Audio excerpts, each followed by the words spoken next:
Buenas tardes, ingeniero. Hoy nos encontramos realizando una breve explicación de lo que fue el laboratorio número 4 de Física 1 que correspondió al tema de movimiento parabólico. Mi grupo está conformado por Carlos Tristancho, Oscar Figueroa y mi persona Robinson Acuña.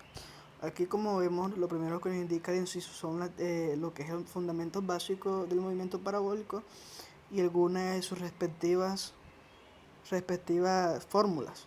En este caso aquí no hubo presente lo que es la fórmula de alcance máximo en eje horizontal, que esa fórmula es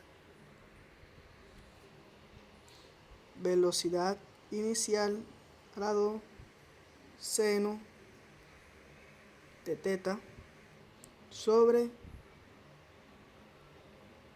2 gravedad. Esa es la fórmula de alcance máximo horizontal.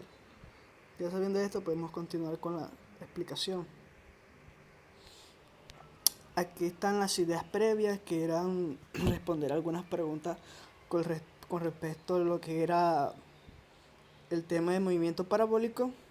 Por ejemplo, esta que dice: cuando se dispara un rifle a un blanco lejano y el cañón no se apunta exactamente al blanco, ¿por qué? Esto es muy fácil. Para lo que es, no se apunta directamente al blanco porque necesitamos un ángulo. Eso se conoce también como ángulo de corrección, porque también dependiendo, por ejemplo, en el laboratorio se utilizó lo que fue un cañón que disparaba a un objeto. En este caso puede ser una bala redonda, ¿sí? Y dependiendo también del peso, si se lanza de pronto el proyectil de forma horizontal, él va bajando. Entonces por eso se necesita ese ángulo, ya que por ejemplo se tira desde este lado y él lo que hace eso se llama el movimiento parabólico. Puede ser este movimiento y si se lanza de forma horizontal, él caerá en este punto más o menos, también dependiendo del ángulo. Para la realización de las prácticas utilizamos lo que fue el laboratorio de Colorado, más concretamente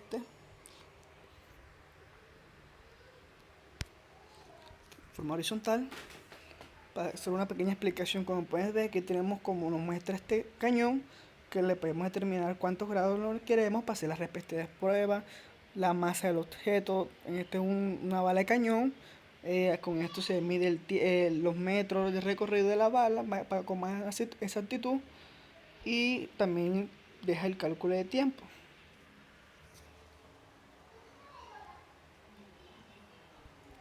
Y aquí tenemos el montaje ilustrativo que fue el que se reemplazó, y este fue más concretamente el que utilizamos. Después de eso, hicimos respectivas pruebas. Por ejemplo, en el 4.1 lo que nos decía era ajuste el lanzador de modo que puede barrer ángulos comprendidos entre 10 y 80 grados para el blanco, al cual debe ubicar de acuerdo a la distancia que aparece en la figura. Realice la misma operación por 2 posiciones más del punto blanco. Por ejemplo, aquí nos dice distancia del punto blanco de 10 metros. Aquí se ve ilustrado. Ese sería el primero.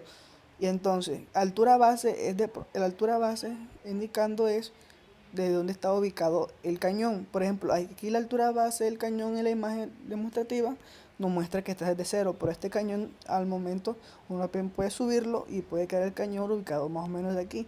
Y ahí sí comprenderá otro tipo de distancia que alcanzaría la bala.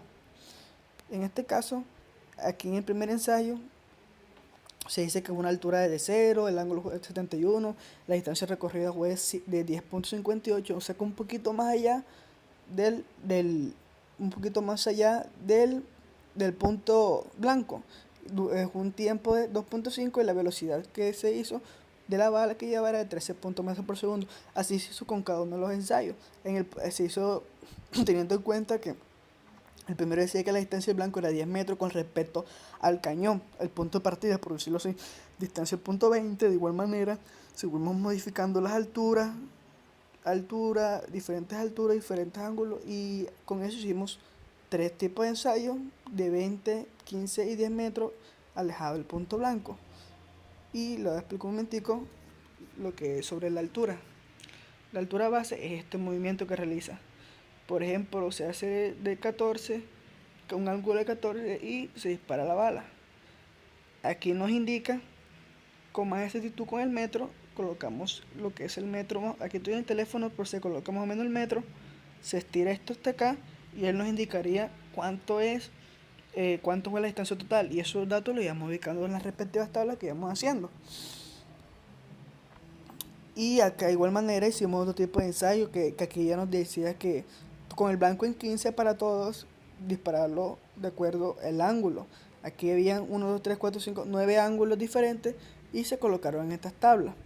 También se le hizo de la instancia y también se le hizo un promedio, que ya sabemos que el promedio se saca de la sumatoria de todos los datos y se dividen por el número de datos que haya.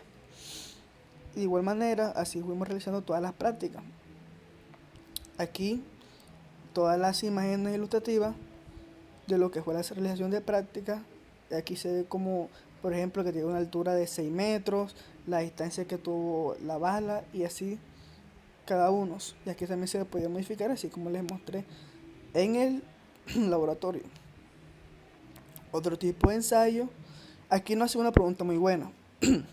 Pregunta, si dos balas se lanzan simultáneamente desde una horizontal y la otra de una vertical al mismo tiempo, ¿cuál llega primero al piso?